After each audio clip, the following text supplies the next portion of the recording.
ഇന്ന് നമുക്ക് അരിപ്പൊടിയോ പഞ്ചസാരയോ ഒന്നുമില്ലാതെ നമുക്ക് നല്ല സോഫ്റ്റായ വട്ടയപ്പം എങ്ങനെ ഉണ്ടാക്കാമെന്ന് ഒന്ന് നോക്കിയാലോ.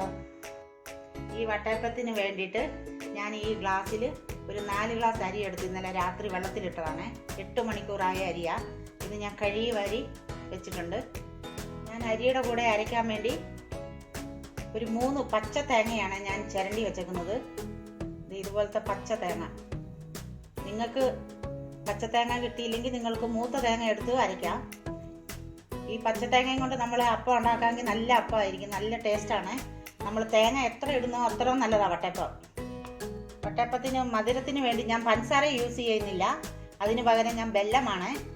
ബെല്ലത്തിൽ നമുക്ക് വട്ടയപ്പം ഉണ്ടാക്കാം. അതാണ് ഷുഗർ പേഷ്യൻറ്റുകൾക്കൊക്കെ കഴിക്കാൻ പറ്റുമല്ലോ. അതിനു വേണ്ടി ഞാനൊരു 6 കഷ്ണം ബെല്ലം എടുത്തിട്ടുണ്ട്. ഇത് നമുക്കൊന്ന് ഉരുക്കിയെടുക്കാം.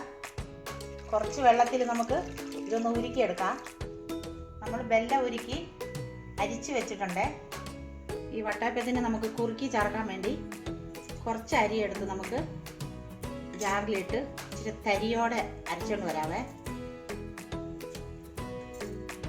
ഞാൻ ഈ കുറുക്കി ചേർക്കാൻ വേണ്ടി ഈ അരി ശകലം തരിയോടെ ഞാൻ അരച്ചുകൊണ്ട് വന്നിട്ടുണ്ട്.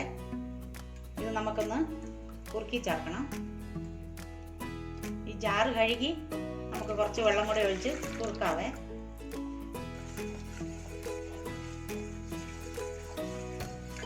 ഇത് കുറുകി വന്നിട്ടുണ്ട്. ഇത് നമുക്കിനി സ്റ്റൗ ഓഫ് ആക്കാം. അരിയുടെ കൂടെ അരയ്ക്കാൻ വേണ്ടി ഞാൻ ഒരു ചുമന്നുള്ളിയുടെ പകുതി എടുത്തിട്ടുണ്ട്. പിന്നെ ഒരു 4 ഇരി വെളുത്തുള്ളി, 1 ടീസ്പൂൺ ജീരകം. ഇതെല്ലാം കൂടെ നമുക്ക് അരിയുടെ കൂടെ അരച്ചെടുക്കണം. അരി അരയ്ക്കാൻ വേണ്ടി ഞാൻ 1 ഗ്ലാസ് കള്ള് എടുത്ത് വെച്ചിട്ടുണ്ട്.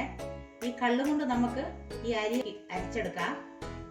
നിങ്ങളുടെ വീട്ടിൽ കള്ളില്ലെങ്കിൽ നിങ്ങൾ 1 സ്പൂൺ ഈസ്റ്റ് എടുത്ത് ഇച്ചിരി പഞ്ചസാര ഇട്ട് ചെറിയ ചൂടുവെള്ളത്തിൽ കലക്കി വെച്ചിട്ട് പിന്നെ അരിയുടെ കൂടെ അരച്ചാൽ മതി. ഈ വെള്ളം ഉരുക്കിയതും കള്ളും കൊണ്ട് മാത്രമാണ് നമ്മൾ അരി അരച്ചെടുക്കുന്നത്. വേറെ വെള്ളമൊന്നും നമ്മൾ ഉപയോഗിക്കുന്നില്ല. നമ്മൾ ജാറിലേക്ക് അരി ഇടുവാണേ. നമ്മൾ ചോറ് അരയ്ക്കുന്നില്ല. അതിനു വേണ്ടി കുറച്ച് അവലെടുത്ത് നമ്മൾ അരയ്ക്കുക ഈ അരിയുടെ കൂടെ. ഈ അവല് നമ്മൾക്ക് കുറച്ച് വെള്ളം ഒഴിച്ച് കഴുകി വാരി ഈ അരിയുടെ കൂടെ ഇടാവേ. അരിയുടെ കൂടെ നമുക്ക് ഈ അവലിട്ട് അരച്ചെടുക്കാം. ഇതിലേക്ക് നമ്മൾ കുറച്ച് കള്ള് ഒഴിക്കുവാണേ അരയ്ക്കാൻ. കുറച്ച് ഇതിൻ്റെ വെള്ളം നമുക്ക് ഇത് കൊണ്ടുപോയി ഒന്ന് അരച്ചോണ്ട് വരാവേ. ഞാനിത് അരച്ചോണ്ട് വന്നിട്ടുണ്ട്. കുറച്ച് തരിയോടെയാണ് ഞാൻ അരച്ചുകൊണ്ട് വന്നിരിക്കുന്നത്. നമ്മൾ എടുത്തു വെച്ച ജീരകവും വെളുത്തുള്ളി ചുമന്നുള്ളിയും കൂടെ ഈ അരിയുടെ കൂടെ തന്നെ അരച്ചെടുക്കാവേ. ഞാൻ അരി അരച്ചായേ. ഇനി നമുക്ക് ഈ തേങ്ങയും കൂടെ അരച്ചോണ്ട് വരാം. തേങ്ങ നല്ലപോലെ അരയല്ലേ, കുറച്ച് തരി കിടക്കണം. ഞാൻ തേങ്ങ അരച്ചോണ്ട് വന്നിട്ടുണ്ട്. കുറച്ച് തരിയോടെയാണ് അരച്ചേക്കുന്നത്. ഇത് ഇതിലേക്ക് ഇടാവേ. നമ്മൾ ഈ ലാസ്റ്റായിട്ട് അരയ്ക്കാൻ പോകുന്ന അരിയാണ് ഇത്. അതിലേക്ക് നമ്മൾ കുറുക്കി വെച്ച് ഈ മാവ് ഇതിലേക്കിട്ട് അരച്ചെടുക്കാം ഒന്നുകൂടെ. ഇത് നമ്മളെല്ലാം അരച്ചോണ്ട് വന്നിട്ടുണ്ട്. തേങ്ങയും അരച്ചായി. ഇനി നമുക്ക് ഇതെല്ലാം കൂടെ ഒന്ന് ഇളക്കി വെക്കാം. ഞാൻ ഇതിന് ഉപ്പ് ചേർക്കുന്നില്ല. ഞാൻ പുഴുങ്ങുന്ന നേരത്താണ് ഉപ്പ് ചേർക്കുന്നത്. ഞാനിത് ഇളക്കി നോക്കിയിട്ട് ഇച്ചിരി മധുരം കുറവുണ്ട്. അതിനുവേണ്ടി ഞാൻ കുറച്ച് ബെല്ലത്തിൻ്റെ പൊടി ഇടുവാണേ. ഞാൻ ഇതെല്ലാം ഇളക്കി വെച്ചിട്ടുണ്ട്. ഇനി നമുക്കിത് പൊങ്ങുന്നിടം വരെ നമുക്ക് വെയിറ്റ് ചെയ്യാം. ഞാൻ വട്ടയപ്പത്തിന് കുഴച്ച് വെച്ചിട്ട് 8 മണിക്കൂറായേ. ഈ വട്ടയപ്പത്തിൻ്റെ മാവ് നന്നായി പൊങ്ങി വന്നിട്ടുണ്ട്. ദേ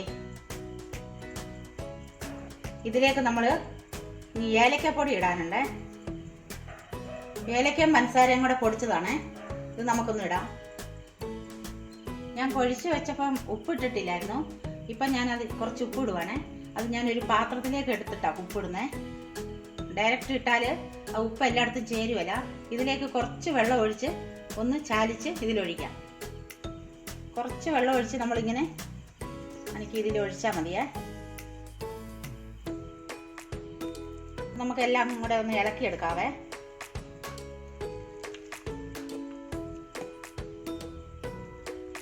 വട്ടയപ്പം ഉണ്ടാക്കാൻ വേണ്ടി ഞാനൊരു പ്ലേറ്റ് എടുത്തിട്ടുണ്ട്. അതിലേക്ക് ശകലം വെളിച്ചെണ്ണ തൂത്ത് നമുക്ക് പ്ലേറ്റ് ഒന്ന് തൂത്തെടുക്കാവേ. നമുക്ക് മാവ് കോരി ഈ പ്ലേറ്റിൽ ഒഴിക്കാവേ. ഞാൻ പാത്രത്തിൽ മാവ് ഒഴിച്ച് വെച്ചിട്ടുണ്ട്. ഇത് ഞാൻ അപ്പച്ചമ്പിയിൽ വെച്ച് പുഴുങ്ങിയെടുക്കാം. നമുക്ക് ഇനി മൂടി വെച്ച് വേവിച്ചെടുക്കാം. വട്ടയപ്പം പകുതി വെന്തിട്ടുണ്ടേ. അതിലേക്ക് ഞാൻ ഇച്ചിരി അണ്ടിപ്പരിപ്പ് ഇടുവാണേ, മുന്തിരിങ്ങയും. അത് ആദ്യമേ ഞാൻ ഇടാതിരുന്നത്, അത് നമ്മൾ ഇടുമ്പോൾ അതിൻ്റെ അടിയിലേക്ക് പോകും. നമുക്കിത് വെന്തോന്ന് ഒന്ന് കുത്തി നോക്കാവേ.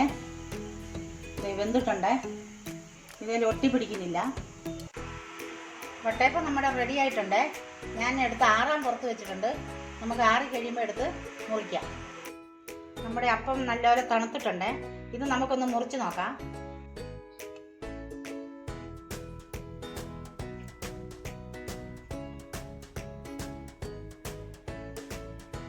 നല്ല സ്മൂത്ത് ആയിട്ടുണ്ട്, നല്ല സ്പഞ്ച് പോലെ ഉണ്ട്. ദേ നിങ്ങൾ ഇതൊന്ന് ട്രൈ ചെയ്ത് നോക്കണേ. നിങ്ങൾക്ക് ഈ വീഡിയോ ഇഷ്ടമായാൽ ഞങ്ങൾക്ക് ലൈക്കും ഷെയറും സബ്സ്ക്രൈബ് ചെയ്യാനും മറക്കല്ലേ.